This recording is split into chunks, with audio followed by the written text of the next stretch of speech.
کا پتہ بتانا ہو 2 4 5 7 جتنی نشانیاں آسانی سے سمجھا سکیں اسے سمجھاتے ہیں۔ مومن مردوں اور مومن عورتوں کی میرے رب نشانیاں بتا رہا ہے، فرمایا ایک دوسرے کے رفیق ہیں، مومنوں دشمنیاں نہ پالو، قرآن تمہیں رفیق کہتا نظر آ رہا ہے۔ فرمایا مومن مرد اور مومن عورتیں وہ ہیں جو نمازیں قائم کر رہے ہوں، زکوٰۃ دینے والے ہوں، برائی سے روکنے والے ہوں، نیکی کا حکم دینے والے ہوں، رب کی بھی ماننے والے ہوں، رب کے یار مصطفیٰ کی بھی ماننے والے ہوں۔ فرما بس جس میں یہ ساری نشانیاں ہوں، قرآن یہ اعلان کر رہا ہے اولئک سیرحمہم اللہ، یہی تو وہ لوگ ہیں ان قریب۔ سین عربی کا یہ قانون ہے، جس لفظ سے پہلے یرحمہم اللہ بھی آ سکتا تھا، فرمایا نا سیرحمہم اللہ، بس جس میں یہ نشانیاں پائی جائیں میرا رب ان قریب یعنی بہت جلد اسے اپنی رحمت کی آغوش میں لے لے گا۔ ان اللہ عزیز حکیم، بے شک اللہ غالب حکمت والا ہے۔ یہ تو شان قرآن نے ان کی بتائی جو نمازی ہیں، یہ تو ان کی بتا رہا جو رب رسول کے فرما بردار ہے۔ اب آئیے وہ دونوں سوال کہ وجہ کیا ہے، فجر کے لیے اسی وقت کا تعین کیوں کیا گیا، ظہر کے لیے اسی وقت کا تعین کیوں کیا گیا، عصر کے لیے اسی وقت کا تعین کیوں کیا گیا، مغرب و عشاء کے لیے یہی اوقات کیوں ہے، انہی رکعات کی تعداد کا تعین کیوں کیا گیا۔ میں اب وہ ساری باتیں رکھوں گا، پھر میں پوچھنا چاہوں گا یار اگر میرا رب اپنے پیاروں کی اداؤں سے اتنا پیار کرتا نظر آ رہا ہے، اللہ جانے لوگ کیوں اپنے ولیوں رب کے ولیوں سے دور کرتے نظر آ رہے ہیں۔ علامہ نیشا پوری کتاب النزہہ میں فرما رہے ہیں حضرت آدم علیہ السلام کو رات کے وقت زمین پر اتارا گیا، جب آپ کو اتارا گیا ہر طرف اندھیرا ہی اندھیرا، ہر طرف تاریکی ہی تاریکی، لیکن جیسے ہی صبح کا نور پھوٹا ہے آدم علیہ السلام نے روشنی دیکھ کے شکرانے کے طور پر 2 رکعت رب کی بندگی پڑھی۔ رب کو آدم کی یہ ادا اتنی پسند آئی، فرمایا سونیا اب تیرا یہ عمل میں اپنے یار محمد کے امتیوں کو بھی عطا کر رہا ہوں۔ گویا یہ 2 رکعت فجر آدم علیہ السلام سے چلتی آ رہی ہے، گویا آدم علیہ السلام نے شکرانے کے طور پہ بس 2 ہی پڑھے تھے، اللہ کو 2 ہی اتنے پسند آئے، یہ نہیں کہا کہ پڑھی جائے بلکہ فرض کر دی۔ فرمایا یاد رہے کوئی بھی ہمارے پاکوں کے عمل کو رائے گان نہ سمجھے، میں رب نبیوں کے اعمال کو اتنا پسند کر رہا ہوں، اتنا پسند کر رہا ہوں، اب قیامت کی صبح تک ہر ایمان والے بالغ مرد و عورت پر یہ 2 رکعت فرض کر دی گئی ہیں۔ ایسے ہی اب ظہر کی رکعت کے بارے میں سنیے، حضرت ابراہیم علیہ السلام کو بیک وقت ایک ہی وقت میں 4 فکریں لاحق ہو گئیں، 4 آپ کو ذہنی طور پہ 4 فکریں لاحق ہو گئیں۔ پہلی فکر یہ کہ قرآن کا حکم، میرے رب کا فرمان، قرآن میں یہ آیت موجود ہے، فرما اپنے بیٹے کو ذبح کرنا ہے۔ دوسری فکر بے آب و گیا زمین کی فکر۔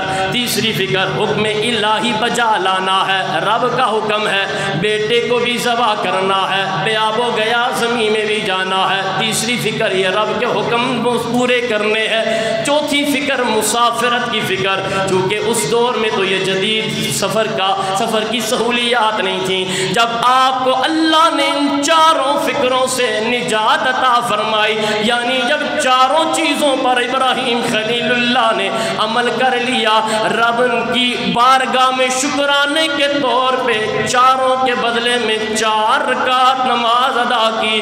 جب آپ نے یہ ادا ادا کی، وہ زوال کے بعد کا ٹائم تھا۔ رب کو اپنے خلیل کی یہ ادا یار اتنی پسند آئی، اتنی پسند آئی، کہا خلیل کر تو رہا ہے، اب قیامت تک حبیب اللہ بھی کرتا رہے گا، حبیب کی امت بھی کرتی رہے گی۔ ایسے ہی حضرت یونس علیہ السلام کو 4 قسم کی تاریکیوں نے گھیر لیا تھا، 4 قسم کی ظلمتوں نے گھیر لیا، 4 قسم کے اندھیروں نے گھیر لیا۔ پہلی اپنی قوم پر ناراضگی کی تاریکی، دوسری رات کی تاریکی، تیسری سمندر کی تاریکی، چوتھی مچھلی کے پیٹ کی تاریکی۔ ایک سمندر میں ہے، پھر سمندر میں بھی مچھلی کے پیٹ کے اندر ہے، اندھیرے کے اندر اندھیرا، پھر رات ہے، رات بھی اندھیرا، پھر اپنی قوم بھی ناراض ہے، اس کا بھی ایک اندھیرا۔ یہ 4 تاریکیوں نے آپ کو گھیر رکھا۔ جب رب نے آپ کو مچھلی کے پیٹ سے نجات عطا فرمائی تو وہ غروب آفتاب سے پہلے کا وقت تھا۔ آپ ان 4 تاریکیوں سے جب نکلے، شکرانے کے طور پہ رب کی بارگاہ میں 4 کے بدلے 4 رکعتیں پڑھی۔ میرے رب کو یونس کی یہ ادا اتنی پسند آئی، اتنی پسند آئی، رب نے آج تک اور آج سے صبح قیامت تک ایمان والوں پر یہ 4 رکعتیں عصر کی فرض قرار دی ہیں۔ اسی طرح حضرت عیسیٰ علیہ السلام، آپ کی میں نے پچھلے جمعے میں قرآن پاک سے یہ آیت بھی بتائی، عیسیٰ علیہ السلام وہ عظیم ہستی ہیں، ابھی پہلا بول بولا ہے، ماں کی آغوش سے ماں کی پاک دامنی کا اظہار کیا، اور ساتھ ہی اپنی نبوت کا اعلان کر کے بتایا، لوگوں رب نے مجھے حکم دیا ہے کہ نماز پڑھی جائے۔ ابھی آغوش سے ہی پہلا کلام ہی یہ کرتا نظر آ رہا ہے۔ رب کا روح اللہ عیسیٰ، آپ نے جب اپنی ذات مبارکہ سے الوہیت کی نفی کی اور اسے خدا وحدہ لا شریک کے لیے ثابت کیا، شکرانے کے طور پہ آپ نے 2 رکعت پڑھی، آپ نے، اور 1 رکعت آپ کی والدہ نے پڑھی، 2 رکعتیں عیسیٰ پڑھ رہے ہیں، 1 رکعت جناب مریم پڑھ رہی ہیں۔ وہ سارا بیان جو میں نے پچھلے جمعے حضرت عیسیٰ علیہ السلام کے حوالے سے کیا، میں بلکہ برکت کے لیے وہ آیت پھر پڑھ رہا ہوں، سورہ مریم 16واں سپارہ، فرمایا قال انی عبد اللہ آتانی الکتاب وجعلنی نبیا وجعلنی مبارکا اینما کنت واوصانی بالصلاۃ بالصلاۃ بالصلاۃ۔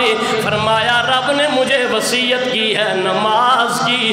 عیسیٰ ماں کی آغوش سے یار نماز کی تاکید کرتے نظر آ رہے ہیں۔ جب آپ کو لوگوں نے، بعض عیسائیوں نے آپ کو معاذ اللہ رب کہنا شروع کر دیا، بعض نے کہا نہیں یہ رب نہیں، رب کا بیٹا ہے، عیسیٰ علیہ السلام نے دلائل دے کے دونوں چیزوں کو اپنے آپ سے دور کیا۔ جب دونوں الزامات سے بری ہوئے، شکرانے کے طور پہ 2 رکعت پڑھ رہے ہیں، آپ کی والدہ یہ ماجرا دے کے اماں مریم 1 رکعت شکرانے کے لیے پڑھ رہی ہیں۔ یہ غروب آفتاب کے بعد کا وقت تھا۔ رب کو عیسیٰ کی ادا بھی پسند آئی، عیسیٰ کی ماں مریم کی ادا بھی پسند آئی۔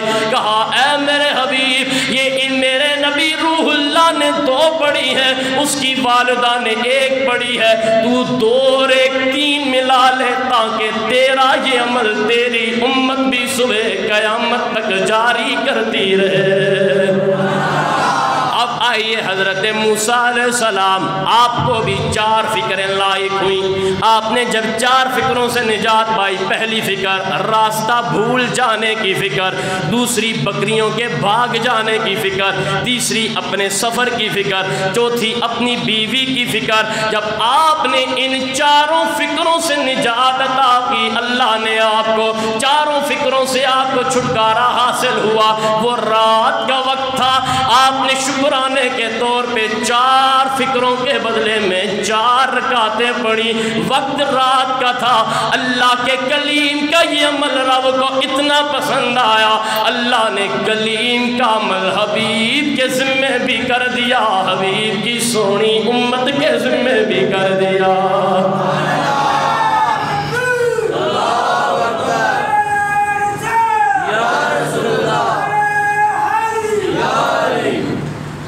یہ تھا ان اوقات کا تعین، اس کی حکمت اور رکعات کا تعین۔ لوگ کہتے ہیں جی ان کے چاہنے سے کیا ہوتا ہے، نبیوں کے چاہنے سے کیا ہوتا ہے؟ پہلی چیز ہی نماز ہے۔ میں نے پچھلے جمعے وہ حدیثیں 2-3 آپ کے سامنے بیان کر دی تھی کہ کل حشر کے میدان میں بھی ایمان والے سے پہلی چیز ہی نماز کا پوچھا جائے گا۔ یہ جو نماز پڑھ رہے ہیں ہم، اچھا جن کا یہ دعویٰ ہے نا کہ ان کے چاہنے سے کچھ نہیں ہوتا، وہ اپنے آپ کو بہت بڑا نمازی سمجھتے بھی ہیں، بلکہ باقاعدہ ایک پوری ان کی کمپین ہوتی ہے جی بس نماز پڑھی جائے، باقی کچھ نہیں ہے، صرف نماز ہی ہے۔ اچھی بات، اب آپ کا اپنا ایک انداز ہے، نماز پہ جتنا زور دیا جائے کم ہے، کیونکہ مساجد دیکھ لیں ویران ہے، لیکن بات کرنے کا مقصد ہے جس چیز پہ آپ اتنا زور دے رہے ہیں، عمل کر رہے ہیں، کروا رہے ہیں، یہ بھی تو دیکھیں نا، یہ اللہ کو اپنے پاکوں کی ادائیں اتنی پسند آئی ہے جن کے بارے میں آپ کا یہ کہنا ہے کہ ان کے چاہنے سے کچھ نہیں ہوتا۔ اگر ان کے چاہنے سے کچھ نہیں ہوتا تو پھر میری تیری نمازوں کے پڑھنے سے بھی کچھ نہیں ہوتا۔ 4 رکعتیں پڑھی جا رہی ہیں تو کہیں موسیٰ کی اداؤں کے اوپر عمل کر رہے ہیں تو کہیں رب کے خلیل ابراہیم کی اداؤں پہ عمل کرتے نظر آ رہے ہیں۔ میں کیا بتاؤں کیا ہے حقیقت نماز کی، بولیے میں کیا بتاؤں کیا ہے حقیقت نماز کی، اللہ کی رضا ہے محبت نماز کی، بولو اللہ کی رضا ہے محبت نماز کی۔ اے مومنو سمجھ لو تم عظمت نماز کی، اے مومنو سمجھ لو تم عظمت نماز کی، قرآن میں لکھی ہے فضیلت نماز کی، قرآن میں لکھی ہے فضیلت نماز کی، رب کی عبادتوں میں یہ افضل نماز ہے، رب کی عبادتوں میں یہ افضل نماز ہے، اسلام کے نظام میں اول نماز ہے، اسلام کے نظام میں اول نماز ہے۔ پڑھیے اے مومنو سمجھ لو تم عظمت، نئے شعر نہیں ہے، پچھلی دفعہ بھی یہی پڑھے تھے، آپ تو یاد ہو جانے چاہیے تھے، سب مچل کے پڑھیے اے مومنو سمجھ لو تم عظمت، بولو بولو اے مومنو سمجھ لو تم عظمت، قرآن میں لکھی ہے فضیلت نماز کی، قرآن میں لکھی ہے فضیلت نماز کی۔ اچھا اب ان نمازوں کا ثمر دیکھیے، پھل دیکھیے، اللہ دے کیا رہا ہے۔ حضرت کعب احبار رضی اللہ تعالیٰ عنہ، اور یہ جو بات میں بیان کر رہا ہوں امام اہل سنت آپ فتاوی رضیہ کی دوسری جلد میں بھی یہ بیان کی ہے آپ نے۔ حضرت کعب احبار فرماتے ہیں کہ میں نے موسیٰ علیہ السلام پر نازل شدہ کسی صحیفے پہ رب کا یہ ارشاد پڑھا، اے موسیٰ، میں پھر فجر سے شروع کر رہا ہوں، اے موسیٰ 2 رکعت نماز ہوگی جسے میرا پیارا حبیب بھی پڑھے گا، اس کی امت بھی پڑھے گا، اور وہ اسے نماز فجر کہیں گے، جو شخص اسے ادا کرے گا اس کے صبح و شام کی گناہوں کو میں رب معاف کر دوں گا۔ مچل کے بولیے سبحان اللہ۔ بتایا جا رہا ہے موسیٰ علیہ السلام کو ابھی امت محمدی کا وجود بھی نہیں ہے، میرا اور آپ کا بھی وجود بھی نہیں ہے، اللہ بشارتیں اس امت کے نبی کو پہلے سے بتا رہا ہے۔ اسی طرح حضرت کعب احبار فرماتے ہیں میں نے پھر اسی صحیفے میں یہ بھی پڑھا، اے موسیٰ، اللہ اپنے کلیم، چونکہ آپ سب جانتے ہیں موسیٰ علیہ السلام رب تعالیٰ سے کلام کرتے تھے، اسی لیے کلیم اللہ ہیں، فرمایا موسیٰ 4 رکعت نماز ہوگی جسے میرا حبیب اور اس کی امت پڑھے گی، اسے وہ ظہر کا نام دیں گے، انہیں اس نماز کی پہلی رکعت کے بدلے میں ان کی کامل بخشش و مغفرت کر دوں گا۔ فرمایا دوسری کے بدلے میں ان کا جو نیکیوں والا پلہ ہوگا میزان پہ اس پلے کو بھاری کر دیا جائے گا۔ ظہر کی تیسری رکعت کے بدلے میں ان پر وہ فرشتے مقرر کروں گا جو میری تسبیح بیان کریں گے، پڑھنے والے نمازی کی بخشش کی دعائیں کرتے رہیں گے۔ میں ظہر کی چوتھی رکعت کے بدلے میں جب وہ چوتھی رکعت پڑھیں گے، جنت کی حوریں جنت کی کھڑکیاں دروازے کھول کے جھک جھک کر انہیں سلامی دیں گی۔ اس سلامی کے بدلے میں ان ساری حوروں کو میں اس نمازی کے نکاح میں قیامت کے دن سے نکاح میں عطا کروں گا۔ صرف 4 رکعتیں پڑھی جا رہی ہیں اور اللہ اجر کتنا بڑا دے رہا ہے۔ اسی طرح نماز عصر کے بارے میں حضرت کعب اخبار فرماتے ہیں، میں نے پڑھا اسی صحیفے میں کہا گیا موسیٰ 4 رکعت ہوگی جو غروب آفتاب سے پہلے پہلے پڑھے گی، میرے مصطفیٰ بھی پڑھے گا، اس کی امت بھی پڑھے گی۔ میں ان 4 رکعتوں کے بدلے میں زمین اور آسمان کے سارے فرشتے اس بندہ نمازی کے لیے مختص کر دوں گا اور یہ اعلان کروں گا، فرشتوں عصر پڑھنے والوں کے لیے دعائیں مغفرت کرتے رہو۔ یہ پاک نوری فرشتے مغفرت کی دعا کرتے رہیں گے، میں رب انہیں بخشش کا پروانہ عطا کرتا جاؤں گا۔ اسی طرح کہا 3 رکعت، اے میرے کلیم 3 رکعت نماز ہوگی جسے مصطفیٰ کی امت مغرب کہے گی، اور یہ نمازیں یہ 3 رکعتیں غروب آفتاب کے بعد پڑھیں گے، جس کی ادائیگی کے بدلے میں آسمان کے سارے دروازے کھول کے میں رب خود یہ ندا کرتا رہوں گا، ہے کوئی مانگنے والا، ہے کسی کی کوئی حاجت، مانگنا بندو تمہارا کام ہے، حاجتیں پوری کرنا مجھ رب کا کام ہے۔ کہا اے میرے کلیم موسیٰ ایسے ہی 4 رکعت ادائیگی ہوگی۔ توجہ یار، عشاء کی نماز جس کے لیے مسجدیں بالکل خالی نظر آ رہی ہیں، کہا 4 رکعت نماز ہوگی، رات کو پڑھی جائے گی، میرا یار محمد بھی پڑھے گا، اس کے امتی بھی پڑھیں گے۔ جیسے ہی یہ 4 رکعت پڑھ کے فارغ ہوں گے، ان کی حالت گویا ایسے ہوگی کہ آج ہی نے اپنی ماں نے اپنے پیٹ سے جنم دیا ہوا ہے۔ میں کیا بتاؤں کیا ہے حقیقت نماز کی، بولو میں کیا بتاؤں کیا ہے حقیقت نماز کی، بے شک برائیوں سے بچاتی نماز ہے، بے شک برائیوں سے بچاتی نماز ہے،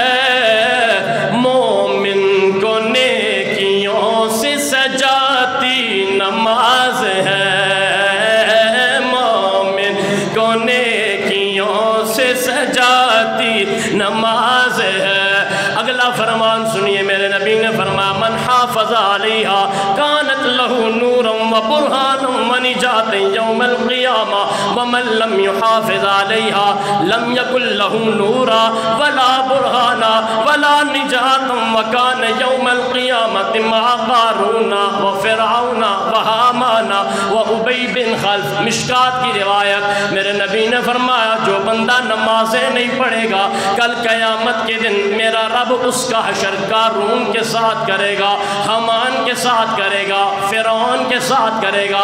آج تو بڑے بڑے بے نمازی بھی کسی کی تذلیل کریں تو فرعون فرعون کہہ کے پکار رہے ہیں۔ میں نے کہا جسے تو فرعون فرعون کہہ کے اپنے دل کو تسلی دے رہا ہو بے نمازی، قرآن میرے نبی کا فرمان کہہ رہا ہے ہر بے نمازی کا انجام قیامت کے دن فرعون کے ساتھ ہوگا، قارون کے ساتھ ہوگا، حامان کے ساتھ ہوگا، منافق ابی بن خلف کے ساتھ ہوگا۔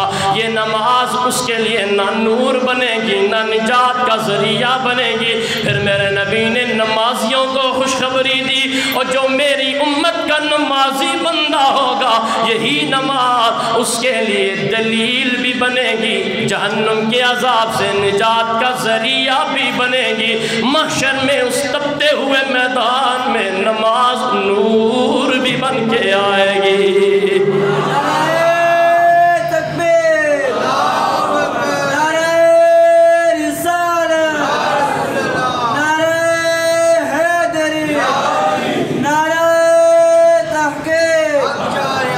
فرمایا یہی نماز جو بندہ نمازی ہوگا اس کے لیے برہان روشن دلیل بھی بن کے آئے گی، اس کے لیے جہنم کے عذاب سے نجات کا ذریعہ بھی بن کے آئے گی، اور اس تپتے ہوئے میدان میں اس کے لیے کرم والا نور بھی بن کے آئے گی۔ اللہ تعالیٰ بے شمار ہمارے بھائی بیٹھے ہیں جو خیر یہ ان بھائیوں کو مخاطب کرنے کا مقصد نہیں ہے کہ باقی سارے یہاں پہ حاجی نمازی غازی بیٹھے ہیں، صرف ان کو مخاطب کرنے کا مقصد یہ چونکہ آپ سب کے سامنے مارکیٹ کے اندر مسجد ہے یہ، تو میں صرف ان بھائیوں کے لیے، چونکہ ہر بندہ کاروبار اس نیت سے کرتا ہے کہ اللہ برکت ڈالے، یہی بات ہے، کاروباری تو بول لینا اسی نیت سے کرتے ہیں۔ اگر آپ صرف مال اکٹھا کرنے کے لیے کرتے ہیں تو پھر یہ مومن کی نشانی نہیں ہے۔ دیکھیں ابھی یہ فرعون حامان ان کی بات ہوئی ہے، تاریخ میرا نہیں خیال کہ ان سے بڑا مالدار بھی تاریخ میں کوئی نظر آ رہا ہو، جو خود خدایا بنے بیٹھے تھے لیکن برکت نہیں تھی۔ مومن کی نشانی یہ ہے کہ وہ کثرت مال نہیں، کثرت برکت کا متلاشی ہوتا ہے۔ اب یہی وجہ ہے، دیکھ لیں بے شمار آپ میں سے ایسے ہوں گے، بلکہ اب تو ہمارے اسٹیگری روڈ کا یہ حال ہے، دکانوں کی کرائے 2-2 3-3 لاکھ ہے۔ ایک دور تھا لاکھ سننے والا بھی بولنے والا بھی ذرا سوچ کے بولتا تھا، اب تو کھیل بن گیا ہے۔ 2-2 3-3 لاکھ جو صرف کرائے دے رہے ہیں، بل الگ ہیں، سیلریاں الگ ہیں، گھر کے اخراجات الگ ہیں، سیونگ الگ ہیں، تو گویا پھر کم از کم اسے 12-14-15 لاکھ کمانا ہوگا تب یہ سارے معاملات ہوں گے۔ اب مال کی کثرت تو ہے، لیکن وہ بندہ بھی جو 2-3 لاکھ کرایہ دے رہا ہے، معذرت کے ساتھ میں کسی کو نامینیٹ نہیں کر رہا، لیکن آپ سب جانتے ہیں، مجھ سے زیادہ بہتر تو آپ یہ چیزیں جانتے ہیں، وہ بندہ بھی پریشان نظر آئے گا۔ کیوں؟ میں جب یہ چیزیں پڑھ رہا تھا تو میں اسی نتیجے پہ پہنچا، چونکہ پہلی چیز ہی یہ ہے نماز دین کا ستون ہے۔ اب یہ ہم پوری رات، چاند رات آئے گی تو پوری رات کھلی ہوگی دکانیں یا نہیں؟ کیا یہی بندے ہمیں پوری رات مساجد میں نظر آئے ہیں کبھی؟ چلو یار چاند رات دکانوں پہ اگر تم گزار رہے ہو نماز عشاء پڑھ کے، تو باقی راتیں آپ نے آئے ہیں کبھی مسجدوں کو آباد کیا ہے؟ مسجدیں پھر بھی خالی ہیں، مسجدوں میں بچھی یہ چٹائیاں سجدے والی پیشانیوں کا انتظار کر رہی ہیں، لیکن کوئی سجدہ کرنے والا نظر نہیں آ رہا۔ یہ الماریوں میں پڑے ہوئے قرآن پڑھنے والوں کا انتظار کر رہے ہیں، لیکن کوئی پڑھنے والا نظر نہیں آ رہا۔ حضور کا فرمان سنیے، مشکات شریف کے ترمذی اور ابن ماجہ کی یہ روایت ہے، حضرت ابو ہریرہ فرماتے ہیں قال النبی صلی اللہ علیہ وسلم قال اللہ تعالی، حضور نے فرمایا کہ اللہ یہ فرماتا ہے۔ جب اس انداز کی سند آ جائے تو اسے احادیث کی روشنی میں اس حدیث کو وہ حدیث قدسی کہا جاتا ہے کہ جو زبان مصطفیٰ کی ہوتی ہے، فرمان رب رحمان کا ہوتا ہے۔ اب کیا اللہ نے کہا؟ فرمایا یا ابن آدم تفرغ لعبادتی املا صدرک غنم و اسد فقرک و الا تفعل ملأت یدیک شغلا ولم اسد فقرک۔ فرمایا، حضور فرما رہے ہیں اللہ یہ فرماتا ہے اے ابن آدم تو میری عبادت کے لیے وقت نکال، میں تیرے سینے کو بھی غنا سے بھر دوں گا، میں تجھے ہر طرح کی فقر سے نجات عطا کر دوں گا۔ عمل کیا کرنا ہے؟ صرف عبادت کرنی ہے رب کی نماز۔ فرمایا تو وقت نکال نماز پڑھ، میں تجھے تیرے سینے کو بھی غنا سے بھر دوں گا، ہر طرح کی محتاجی سے تجھے نجات دے دوں گا۔ اور اگر ایسا نہیں، اب یہ رب کہہ رہا ہے تو پھر چودھری ناظموں کی بات تو نہیں ہے نا کہ آج کا اور کل بھول گئے۔ اللہ کہہ رہا، فرمایا اگر ایسا نہیں وَإِلَّا تَفْعَلْ، اگر ایسا نہیں کرے گا تو میں تیرے ہاتھ کام کاج سے بھر دوں گا۔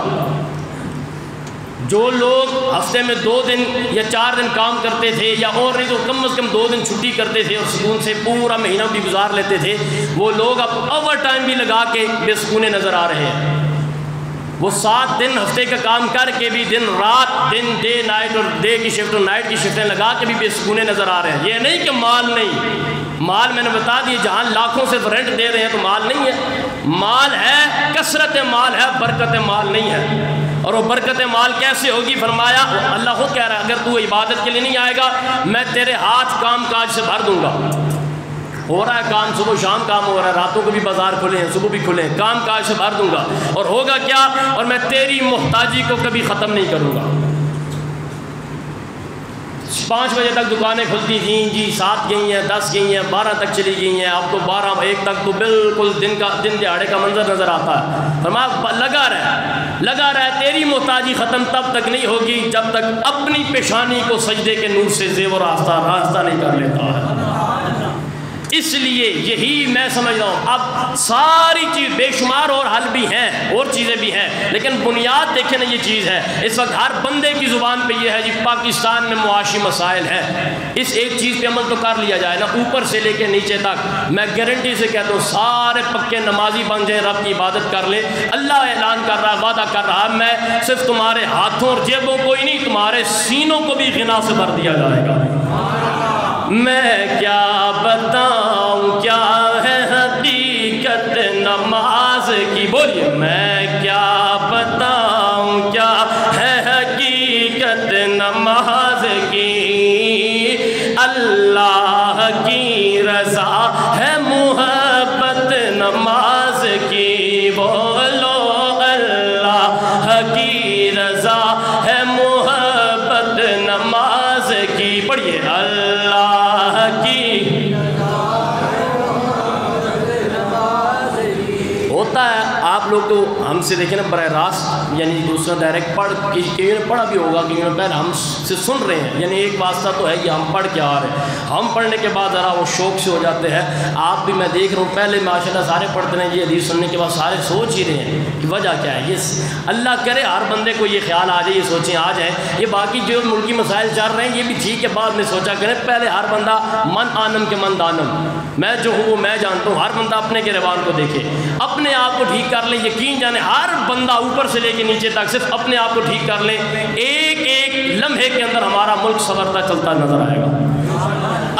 مچل کے پڑھیے اللہ کی رضا ہے محبت نماز کی، بولو اللہ کی رضا ہے محبت، گج کے پڑھیے اللہ کی رضا ہے محبت، ہر ایمان والے کی یہی سب سے بڑی خواہش ہے، جو عمل کرے گا بس جی رب راضی ہو جائے، پوچھا جائے کیا حال ہے جی بس اللہ کا کرم ہے، ہر بات پہ ایمان والے کی یہی منشا ہوتی ہے، رب سونا راضی ہو جائے۔ میرے نبی نے یہ بیان کر کے بتا دیا ہے، رب کو راضی کرنا چاہتے ہو رب کی بارگاہ میں سجدے والی پیشانیاں جھکا لو، رب کعبہ کی قسم میرا رب اس جہان میں بھی راضی ہو جائے گا، قبر و حشر میں بھی رضا والا معاملہ فرمائے گا۔ او اللہ کی رضا ہے محبت، پڑھیے اللہ کی رضا ہے محبت۔ میں نے پچھلے جمعے عثمان غنی نے جو مصطفیٰ کریم سے روایت کی، نمازی کی 9 سعادتیں وہ بیان کی، آخر میں حضرت ابو ہریرہ کی روایت سنیے، آپ فرماتے ہیں سونے نبی نے نماز کی 10 خوبیاں بیان کی ہیں، وہ تو نمازی کی سعادتیں تھیں، یہ نماز کی برکتیں، نماز کی خوبیاں۔ آقا فرماتے ہیں بات کا آغاز یہاں سے کیا، فرمایا نماز دین کا ستون ہے، اور اسی جملے کے اندر فرمایا 10 مزید خوبیاں بھی نماز کی ہیں، فرمایا نماز نمازی کے چہرے پر رونقیں عطا کر دیتی ہے، نماز نمازی کے چہرے کو رونقوں سے بھرپور کر دیتی ہے، فرمایا نماز مومن کے دل کو نور عطا کر دیتی ہے، میرے نبی نے فرمایا نماز بدن کی صحت و عافیت کی ضامن بن جاتی ہے۔ آج بھی دیکھ لو یار، مسجدیں خالی نظر آئیں گی، ہسپتال بڑے بھرے نظر آئیں گے، میں سب کو نہیں لیکن ہر بندہ جانتا ہے وہی بات کہ میں جو ہوں وہ میں جانتا ہوں، آپ جو ہیں وہ آپ جانتے ہیں، وجہ کیا ہے؟ ہسپتالوں میں رش ہی رش نظر آ رہا ہے، مسجدیں خالی پڑی ہیں، اللہ کی عزت کی قسم ماننا پڑے گا، سونے نبی کی زبان سے جو بات نکلی ہے پتھر پہ لکیر کی طرح سچ ثابت ہو رہی ہے۔ آج بھی چاہتے ہو ہر بیماری سے نجات چاہ رہے ہو، نمازی بن جاؤ، دل کو بھی نور مل جائے گا، چہرہ بھی روشن ہو جائے گا، سارا جسم صحت والا رب عطا کر دے گا۔ میرے نبی نے فرمایا یہی نماز قبر میں تمہاری مونس بن کے آئے گی، ہمدردی کرنے والی بن کے آئے گی۔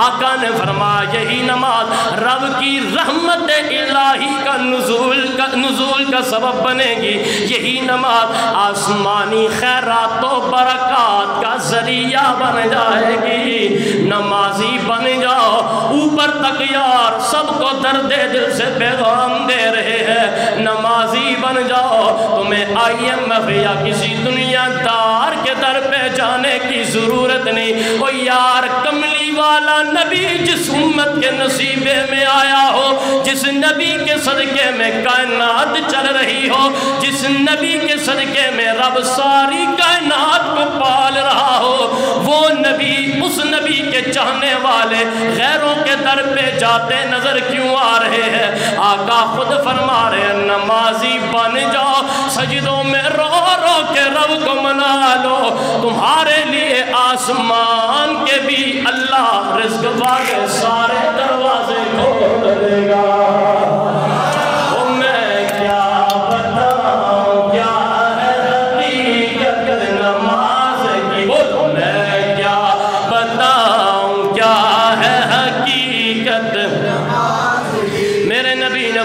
یہی نماز کل محشر کے میدان میں جب تمہارے اعمال تولے جا رہے ہوں گے، یہی نماز تمہارے نیکیوں والے پلے کو بھاری کر دے گی۔ آقا فرما رہے ہیں یہی نماز جہنم کے عذاب کے لیے ڈھال بن کے آئے گی۔ آقا فرما رہے ہیں جس نے نماز پڑھنا چھوڑ دی او دنیا والوں گویا اس نے دین کو ڈھا دیا ہے، دین کو چھوڑ دیا ہے۔ آقا 10ویں خوبی بتا رہے ہیں جس نے نماز قائم کر لی گویا اس نے پورے مکمل دین کو قائم کر لیا ہے۔ اے مومنو سمجھ لو تم عظمت نماز کی، بولو اے مومنو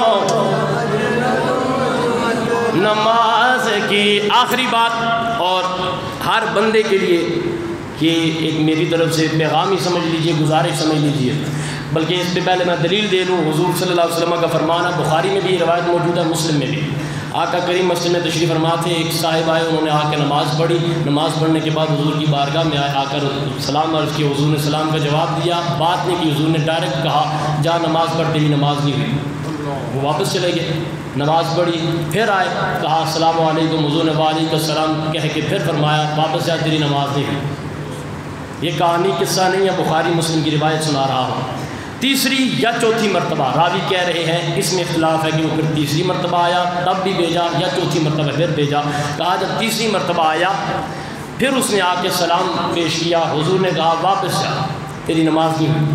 چوتھی مرتبہ جب حضور نے جب یہ کہا واپس جا تو اس نے ہاتھ جوڑ کے عرض کی، یا رسول اللہ 3 مرتبہ چلا گیا ہوں، اس سے بہتر میں نماز نہیں پڑھ سکتا، مجھے آپ طریقہ بتائیں۔